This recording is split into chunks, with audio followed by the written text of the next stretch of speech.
Wagner boss Yevgeny Prigozhin is confirmed dead, and this was said by Russian authorities themselves.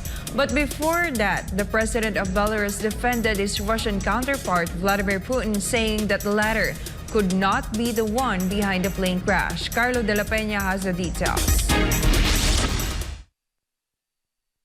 Belarusian President Alexander Lukashenko said that Russian President Vladimir Putin could not be the one behind the crash that killed Wagner boss Yevgeny Prigozhin along with his top commanders.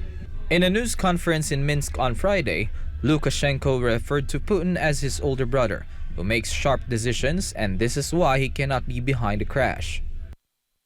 Вы знаете, я не могу сказать, кто это сделал. Я не стану адвокатом даже у своего старшего брата и прочее.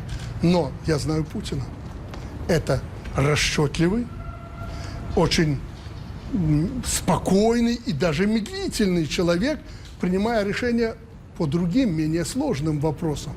Поэтому я не могу представить, что это сделал Путин. Что вот это виноват Путин. Слушайте, слишком грубая, непрофессиональная работа, если уж на то пошло.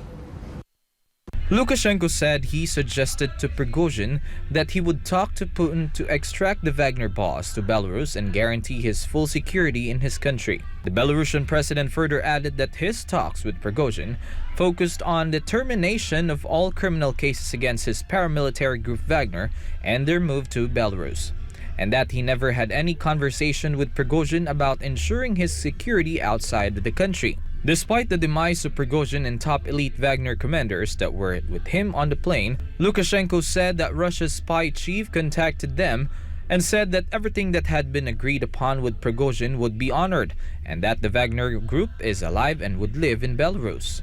The Belarusian president also said he and Prigozhin had already built a system on how Wagner would stay in his country. The Wagner boss has confirmed to be on board a private jet that crashed last week in Russia's northwestern Tver region along with 9 other passengers, including Wagner co-founder Dmitry Utkin.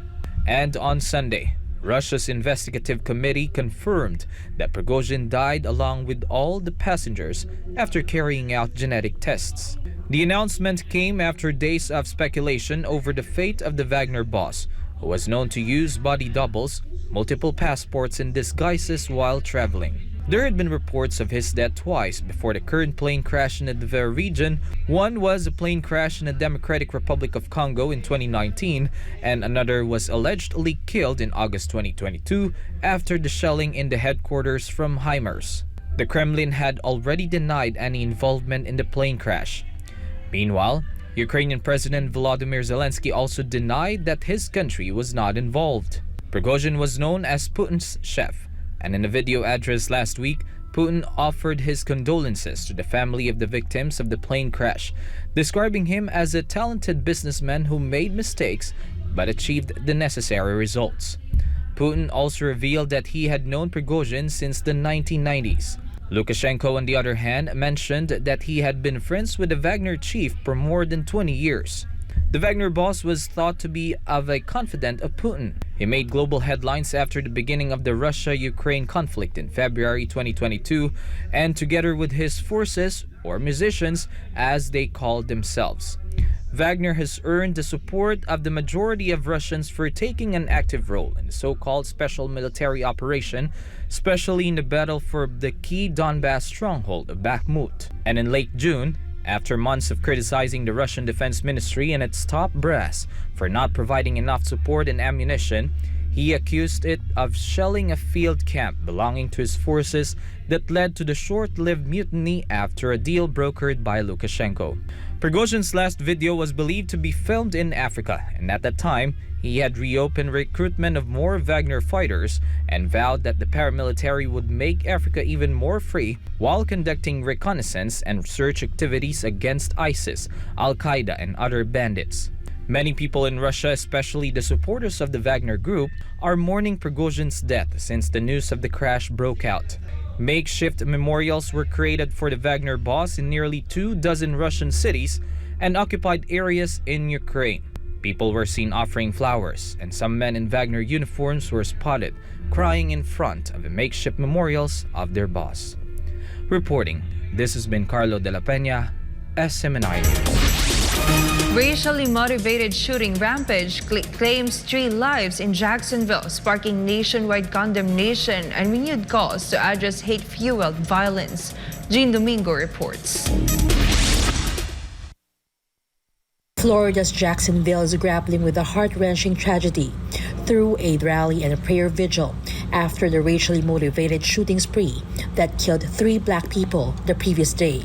The Jacksonville Sheriff's Office said the shooting occurred at a Jacksonville Dollar General store and that it was racially motivated. They also confirmed the names of the victims: Angela Michelle Carr, 52, Arnold Joseph A.J. Laguerre, Jr., 19, and Gerald Deshaun Gallion, 29. The shooter, 21-year-old Ryan Christopher Palmiter, committed a disturbing act, leaving behind a will, disturbing writings, and a trail of evidence pointing to his motives.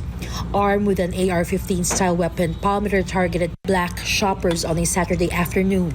Law enforcement believes he obtained the firearm legally. The rampage was captured on surveillance cameras within the store. Palmiter's writings, described as a diary of a madman, expose his extreme racial hatred. As our community collectively grieves this tragedy, this agency will continue to diligently investigate so that we can provide victims, families, and our community with as many answers as we can. Our community is grappling to understand why this atrocity occurred. I urge us all not to look for sense in a senseless act of violence. There's no reason or explanation that we'll ever account for the shooter's decisions and actions. The manifesto is quite frankly, the diary of a madman. He was just completely irrational. But with his irrational thoughts, he knew what he was doing. He was 100% lucid. He knew what he was doing. And again, it's disappointing that anyone would go to these lengths to hurt someone else. U.S. President Joe Biden promptly condemned the act and announced a federal civil rights investigation to cover any hate crime or domestic extremism angles. The incident tragically coincided with the anniversary of Martin Luther King Jr.'s historic I Have a Dream speech on June 28, 1963, which emphasized racial equality. According to the Gun Violence Archive Project, there have been 28,000 gun-related deaths in the U.S. so far in 2023 alone, and the year has yet to end. I'm a resident of Jacksonville. I've been a long-time activist. I've been involved in many cases, the Trayvon Martin case, the Jordan Davis case, the case with Ahmaud Arbery.